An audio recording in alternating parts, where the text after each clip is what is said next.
ఆంధ్రప్రదేశ్ రాష్ట్ర ప్రభుత్వ ఉద్యోగుల్లో అసహనం పెరుగుతోంది. ప్రభుత్వం మీద ఆగ్రహం పెల్లుబికుతోంది. ఈ విషయాన్ని కొన్ని ఉద్యోగ సంఘాల నాయకులు కూడా గుర్తించారు.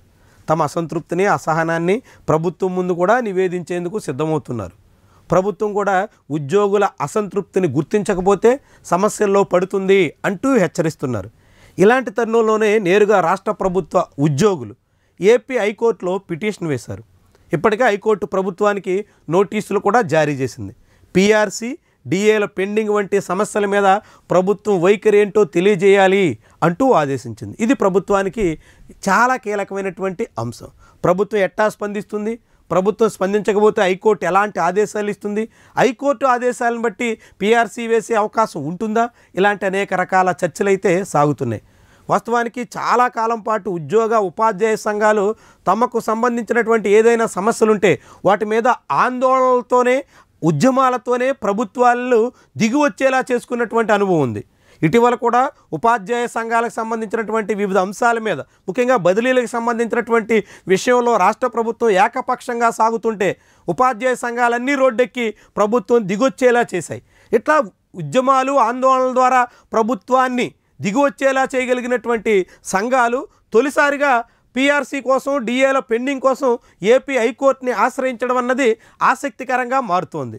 ఉద్యోగులు, ఉపాధ్యాయుల్లో పెరుగుతున్నటువంటి అసంతృప్తి, అసహనానికి ఇదొక ప్రతిస్పందనగా కనిపిస్తోంది. కానీ ఉద్యోగ సంఘాల నాయకులు ఆందోళనకి ఎందుకు పిలిపివ్వట్లేదు, ఈ సమస్యల మీద ఎందుకని కార్యాచరణకు పూనుకోవట్లేదు అనే అభిప్రాయం కూడా బలపడుతుంది. ఉద్యోగ ఉపాధ్యాయ సంఘాల నేతల ధోరణి కారణంగానే అనేక సమస్యలు పేరుకుపోతున్నాయి అనే అభిప్రాయం బలపడుతుంది. అయినప్పటికీ అడపాదడప బొప్పరాజు వెంకటేశ్వర్లు లాంటి ఒకరిద్దరు నాయకులు, ఉపాధ్యాయ సంఘాల్లో యూటీఎఫ్ లాంటి కొన్ని సంఘాలు మాట్లాడడం తప్ప కీలకమైనటువంటి ఏపీ ఎన్జిఓ కానీ, ఏపీ జేఏసీ నేతలు కానీ ఈ అంశాలకు సంబంధించి ప్రస్ఫుటంగా కదులుతున్నటువంటి దాఖలాలు కనిపించట్లేదు. దాంతో ఇది ఎలాంటి మలుపులు తిరుగుతుంది అనేటువంటిది ఆసక్తికరంగా మారింది. వాస్తవానికి ఏపీ హైకోర్టు ఆదేశాలు ఇచ్చినంత మాత్రాన ఆంధ్రప్రదేశ్ రాష్ట్ర ప్రభుత్వం డిఏలు విడుదల చేస్తుందా?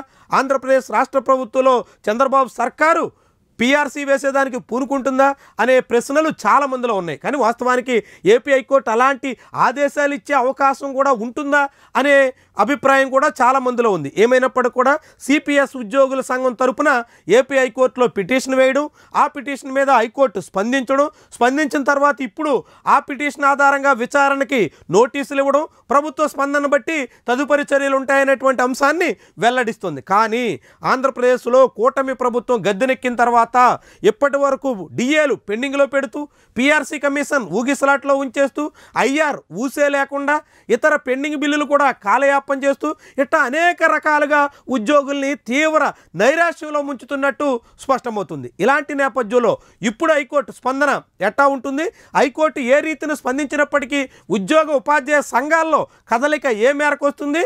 ఆ కదలిక ఆధారంగా భవిష్యత్తులో ప్రభుత్వానికి ఉద్యోగ ఉపాధ్యాయుల నుంచి ఏ మేరకు అగ్గి రాజుకుంటుందన్నది కూడా కీలకమైనటువంటి అంశాలుగా ముందుకు కనిపిస్తున్నాయి. మరి ఈ తరుణంలో ఉద్యోగ ఉపాధ్యాయ సమస్యలు పెరిగిపోతున్నటువంటి నేపథ్యంలో ప్రభుత్వం స్పందించాల్సినటువంటి బాధ్యత కూడా ఉంది. వాస్తవానికి ఇప్పటికే ఏడాదిన్నర గడుస్తున్నటువంటి తరుణంలో చంద్రబాబు ప్రభుత్వం ఉద్యోగులకి, ఉపాధ్యాయులకి ఇచ్చినటువంటి హామీలు అమలు పరచకుండా తాత్సార్యం చేస్తోంది. వాళ్ళందరినీ తీవ్రంగా నిరాశలో ముంచుతోంది.